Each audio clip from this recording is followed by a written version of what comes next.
Butin, Senador Ben Tulfo. Palakpakan po natin Mr. Dennis Principe. Hello po, magandang hapon po sa inyo lahat. Kumusta po kayo? Mabuti naman, aga pa. Mahaba pa ang oras po natin.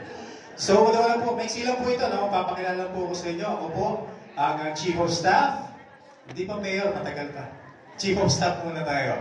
Chief of Staff ni Mr. Ben Tulfo. Kasama ko po rito ang aming pong members po, no? Ng aming team, ang ating pong Vice President for External Affairs, no? Si Charles Mateo. Palakpakan po natin. At yung nakikita po ninyo sa TV kapag wala po si Ben Tulfo, siya rin po, no? Ang aming Chief Operating Officer, si Carl Tulfo. Happy birthday, Carl! Birthday din po niya. Ayan. At syempre ang aking pong Deputy Chief of Staff, si Miss Apple Meneses. Okay, bakit ako nandito? Hindi po ako may epal. Konting explanation lang. Nabanggit ko po na ako ang Chief of Staff ni Ginoong Ben Tulfo. By February 11, ako po ang kanyang magiging campaign manager. Now, bakit po merong distinction? Ito po ay dahil si kasamang Ben. Katulad po ni Yorme. Si Yorme nga pala, magandang hapon po. Lilinawin po namin, hindi po kami nangangampanya, wala pong kampanya rito.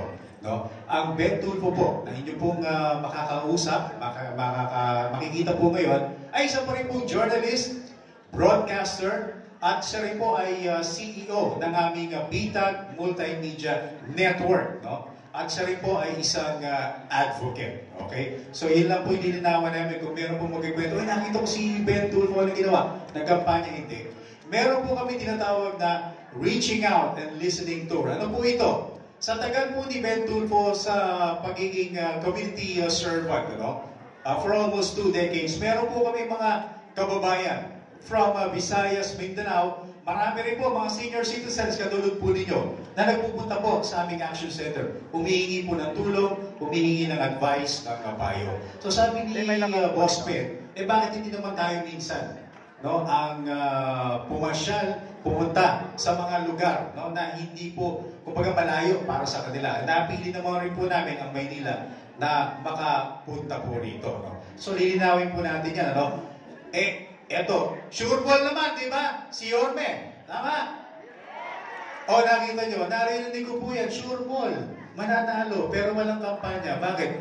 Ginagawa po niya ito para, syempre, makadaupang palad po kayo. Dahil namin miss na kayo ni Yorme. So ngayon, magbabalik po siya.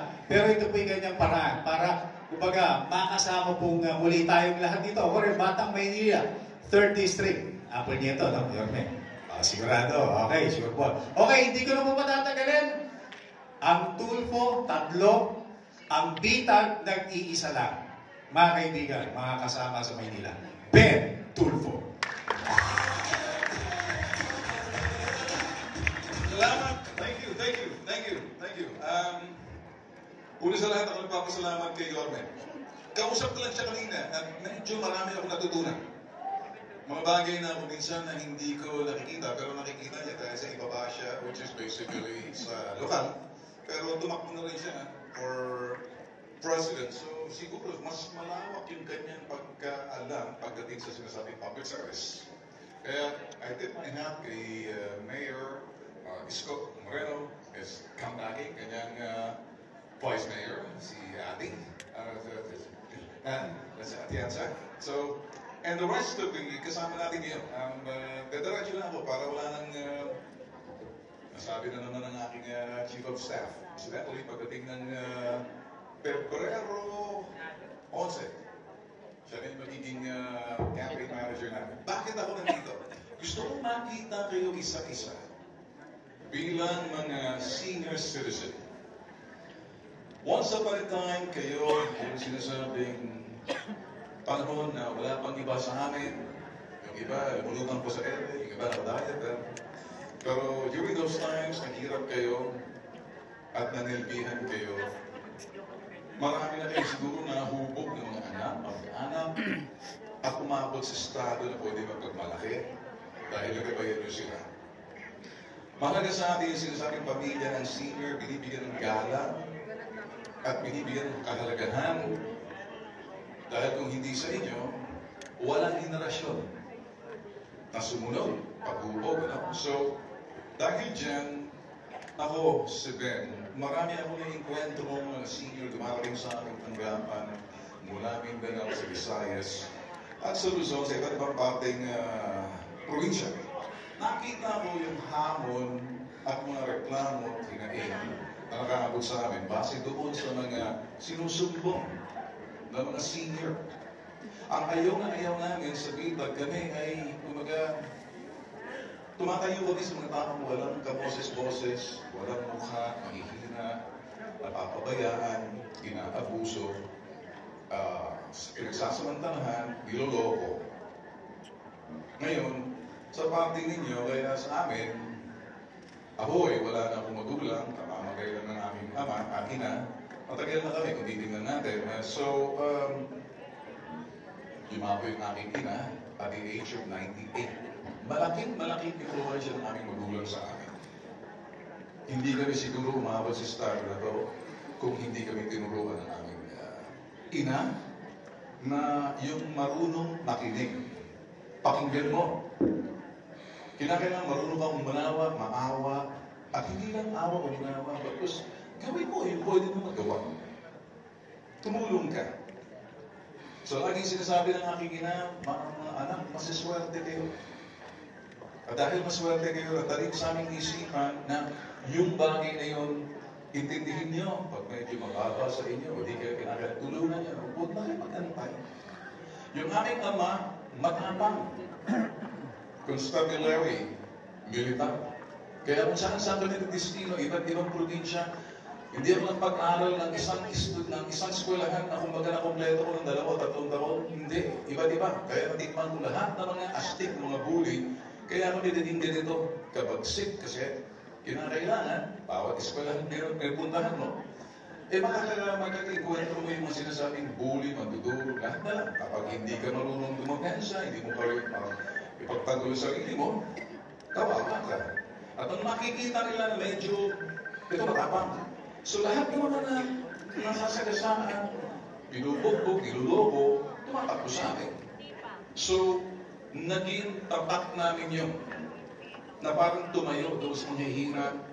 Kaya kami na nung araw kasi uso pa yung suntukan eh. Sa likod ng eskwelahan, sa ilalim ng puno ng mangga. Square na agad yan. Mag-a-announce niya, ako, may laban na. So, naging kamahagi sa amin yun. Paghubog sa amin, napakahirap ng dinanas mo na kung saan-saan ka. O ako pinanganak sa Lanao. Isang kapatid ko sa Hulo, yung isa sa Cotabato, yung isa sa Davao, yung isa sa Cavite City, dalawa lang sa Manila, isa sa Leyte. Sa dami nyo, hindi ba? Kung saan ang dadistino ng tatay namin nandun kami. Kaya ganito ang aming pagiging astig. Totoo, hindi kami naninagay. Pero isang bagay na gusto ko lang makita na nakita ko kayo, may habang namin pag-uusap kanina, tinaalam ko, ano ba kung ganito, nakita mo iba. Iba yung bagay na ginagawa niya sa Maynila, pakutupad ng sinasabing pag-aalaga doon sa mga senior. Siguro, you're so lucky. Swerte ninyo. Sana bumalik to. At, alam niyo, hindi naman kinakaramdam pa niya to eh. Hindi na eh. Kumbaga, sigurado niyan. Kaya lang, meron ako nakikita sa kanya, gusto niya siguro talagang people to eh. Gusto niya kayo makausap. So ako, marami akong tutulong sa kanya. Mga matatanda ko malapit sa akin. Una nakikita ko, yung napapabayaan ng mga anak. Napapabayaan na binabalamunan na meron sinasabing elderly abuse. Kung minsan pinapabayaan sa lansangan, napapadpad sa amin, tutulong na kami. Kaya nung nakikipag-usap ko sa DSWD Secretary ng si Rex Gatchalian, sabi niya, siguro, itong ating gagawin na gusto namin makipag-ugnayan sa Department of Justice at saka sa DSWD na obligahin ang mga anak, alagaan, huwag pabayaan ang mga matatanda, bagkos mahalin. Pero ngayon nakikita kami ng mga loko-loko mga anak. Napakawalang hirap. Kumbaga, pinaaral ka, inalagaan ka, pagkatapos papabayaan ka na kung ano pinagagawa. Yun ang ayaw namin. Marami na kami nakita na kung minsan matanda na ako, iiyak niyo. Wala na matirhan. So gagawa kami ng paraan na parang ilagay siya doon sa sinasabing home for the aged.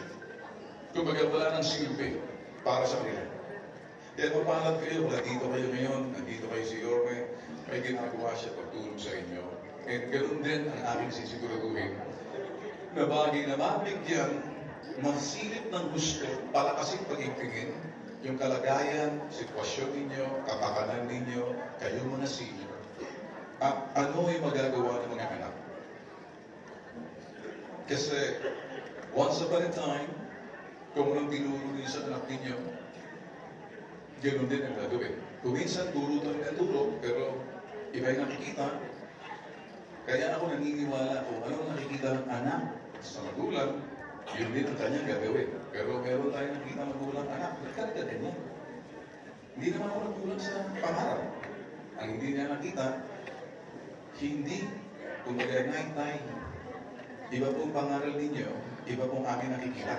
So, yung nakikita ko sa magulang ko, nung nakikita ko sa nanay ko, sa tatay ko, iisa lang. Yung pangaral sa amin, turo sa amin, yun din ang nakikita namin. Pero pag medyo nagkaiba, kung minsan na lumalapit sa amin yung mga anak, pagkatapos i-interviewin namin sa radyo, ba't nagaganyan? Ba't nagaganyan ka sa anak mo? Bakit sa tatay mo? Nakita namin na medyo may problema yung relasyon ng anak sa magulang. Yung magulang, nagpapayat ng mga panahon yun. Kaya itong bagay na ito, sinishare ko lang sa inyo, hindi ako nangangaral. Mga totoong tao, totoong buhay, totoong hamon, totoong pangyayari, hindi ako gumagawa ng kwento. Hindi kami gumagawa ng kwento. Mga totoong pangyayari, totoong biktima mismo ng karanasan, pagpapabaya ng kanilang mga anak, at mga totoong ito'y tao na may totoong hamon na kinakailangan bigyan ng solusyon sa pamamagitan ng pag-aaral. Paigtingin palakasin ang estado ninyo, kapakanan ninyo at karapatan ninyo. Yun ang aming gustong sabihin. Pero for now, ang isang nakita ko kay Yorme, iba yung execution. Iba yung gusto niya mangyari dahil parang kayo dumating ng panahon ninyo na inaalagaan, inaarugan. Pag medyo lahat sana ng mga politiko natin ay tinitingnan, pinangangalagaan ang kapakanan. Una, yung estado ninyo, kapakanan ninyo, kalagayan ninyo, at karapatan ninyo. Kaya siguro lalakas. At nakikita ko, kayo, iyan, at yung kanyang mga opisyalis na kasama niya, at makakaasa kayo sa akin, ako tumatayo bilang independente. Wala akong kinakampahan, pero ginagest ako kahit sinong partido, okay lang sa akin. Basta importante, ang tao ang siyang pagsilbihan. Dahil ngayon, lahat na lang kinakailangan makakuha ng kontrata. At ang kontrata na yan, katumbas na sinasabing pananagutan, tiwala. Bakit piliin ninyo leader ninyo? Maraming gusto kumuha ng kontrata at akala gano'n lang kadali, may ilululok sila na hindi na nakikita ang dahilan or yung bagay na responsibilidad pananagutan. Pero kinakailangan mo lang ng tiwala. Nag-uumpisa sa tiwala, respeto. Nakakamtan yan, hindi pinagkakalabot. Yan, si Yorme. Yan, ang kanyang natin. Ang tiwala at respeto ay nakakamtan, hindi pinagkakaloob. Kapag ikay may tiwala, kapag may tiwala kayo sa sinasabing leader ninyo, nakikita ninyo, klaro, yung kanyang transparent. At ang pinakahuli, yung pananagutan. Ang pananagutan ay pagtingin sa pangangailangan ninyo. Lahat ng bagay niya, take into consideration. Ngayon, ako, siguro naman, narinig niyo ang pangalang namin na kung minsan sinasabi, ganito, ganyan. Ako po si Ben Sigitag. Kaya apelido ko lang Boy Tulfo. Kaya ngayon, pakikipag-ugnayan ko kay Yorme, baka siguro kayo, na gagawin ko at yung mga team namin, nakahanda na kami sa mga bagay na kung anong gagawin namin, pagdating namin, kung luluubin ng buong may kapal, sa tamang panahon, Alam ko na ang aking gagawin. Marami. At mahirap magsalita. Pero hindi yan ang punta ko rito. Nakikita ko kayo. Sabi nga ni Mayor, nanggaling kayo sa ibang mga lugar. Pero pumunta kayo rito. Ibig sabihin, nagpapatunay lamang yung tiwala at respeto ninyo sa Kanya. Kung ganun ang respeto at tiwala ninyo sa Kanya, sana naman, kahit na konti, hihingi ako ng konti. Hihingi ako, medyo aarapol na ako ng kahit na ganito lang. Pero kung ganun kalaki, kung mahabang-mahaba, mamahalin ko po kayo, hindi ko magkakalimutan. Ako po si Ben, si Bitag. Tulful lang po. Ayaw ko po magsalita ng isang bagay kasi baka mamaya hindi naman ako nagtartare tapos sasabihin illegal camping. This is about reaching out. Inaabot ko kayo, pinakikinggan ko sa atin. May gawa po rin yan, parang question and answer tayo, parang please. Hindi parang baka mamaya sasabihin nila, isa pa rin yung lolo ko na yan. Baka lang na sila sa buhay nila. So, okay. Maraming salamat po sa inyo.